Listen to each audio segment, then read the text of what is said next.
ഒറ്റയ്ക്കിരിക്കുമ്പോൾ നാം ഒന്ന് ആലോചിക്കണം, നമ്മുടെ മരണത്തെക്കുറിച്ചുള്ള ചിന്ത നമുക്ക് എത്രയുണ്ട്? ആ മരണത്തിന് ശേഷമുള്ള ലോകത്തേക്ക് എന്താണ് നാം ഒരുക്കി വെച്ചിട്ടുള്ളത്? ഓരോ ദിവസവും രാവിലെ എഴുന്നേൽക്കുമ്പോൾ റസൂലുള്ളാഹി സ്വല്ലല്ലാഹു അലൈഹി വസല്ലമ ചൊല്ലാൻ പറഞ്ഞ ദുആ, അൽഹംദുലില്ലാഹ് അല്ലദി അഹ്യാനാ ബഅദമാ അമാതനാ വഇലൈഹി നുശൂർ. ഏ അല്ലാഹ്, ഒരു മരണത്തിന് ശേഷം എന്നെ ജീവിപ്പിച്ച നിനക്കാണ് എല്ലാവിധ സ്തുതിയും, നിന്നിലേക്കാണ് മടക്കം. ഉറങ്ങുമ്പോൾ ഒരു മരണമാണത്, നാം അറിയുന്നില്ല. ഉറക്കത്തിൽ എഴുന്നേൽക്കുമ്പോൾ അള്ളാഹു നമ്മുടെ റൂഹ് നമുക്ക് തിരിച്ചു തന്നിട്ടുണ്ട്, നാം അതിന് അള്ളാഹുവിനെ സ്തുതിക്കുന്നു. ഇതുപോലെ ഒരു മരണം നമുക്ക് വരാനില്ലേ? ആ മരണത്തിൽ നിന്ന് ഉയർത്തെഴുന്നേൽപ്പ് നമുക്ക് വരാനില്ലേ? അതിനെക്കുറിച്ചുള്ള ചിന്ത നമുക്ക് എന്താണുള്ളത്? അത് കഴിഞ്ഞാൽ ആ ലോകത്തേക്കുള്ള പരലോക വിഭവങ്ങൾ എന്താണ് നാം ഒരുക്കിയിട്ടുള്ളത്?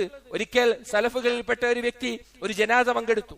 ആ ജനാസ പങ്കെടുക്കുമ്പോൾ അതിലൊരാളെ വിളിച്ചിട്ട് അദ്ദേഹം ചോദിച്ചു, അതറ അന്ന ഹാദൽ മയ്യിത്ത് ലൗ റുദ്ദ ഇല ദുനിയ മാദാ സയഫൽ. ഈ മയ്യിത്ത് ഉണ്ടല്ലോ, ഈ മയ്യത്തിനെ ദുനിയാവിലേക്ക് എങ്ങാനും മടക്കി അയച്ചാൽ അവൻ എന്ത് ചെയ്യുമെന്നാണ് നീ വിചാരിക്കുന്നത്? അവൻ എന്താണ് പ്രവർത്തിക്കുക എന്നാണ് നീ വിചാരിക്കുന്നത്? അപ്പോൾ അദ്ദേഹം പറഞ്ഞു, സയതസവ്വദു ബിൽ അമലി സ്വാലിഹ്.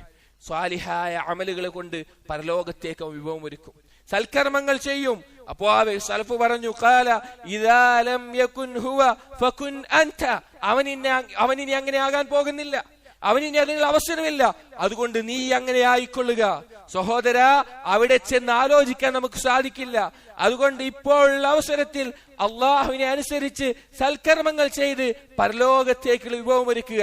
അലി റളിയല്ലാഹു അൻഹു പറഞ്ഞു, ഇർതഹലത്തിദ് ദുനിയ മുദ്ബിറ വർതഹലത്തിൽ ആഖിറതു മുഖ്ബില. പരലോക ദുനിയാവതാ നമ്മുടെ പിന്നിൽ പോയിക്കൊണ്ടിരിക്കുന്നു, പരലോകമതാ നമ്മുടെ മുന്നിൽ വന്നുകൊണ്ടിരിക്കുന്നു. വലികുല്ലി വാഹിദത്തിൻ മിൻഹുമാ ബനൂൻ.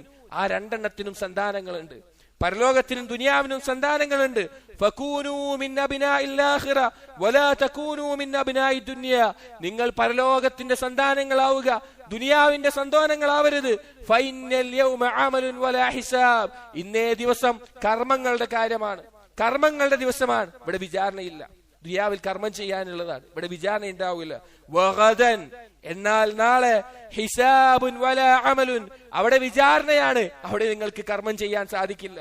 നിങ്ങൾ ചെയ്യാതെ പോയ ഒരു കർമ്മം ചെയ്യാനുള്ള ഒരു അവസരവും മരണത്തിന് ശേഷം നിങ്ങൾക്ക് ലഭിക്കില്ല. അതുകൊണ്ട് സഹോദരങ്ങളെ, മരണം എപ്പോഴാണ് നിങ്ങളിലേക്ക് വരിക എന്ന് നമുക്കറിയില്ല.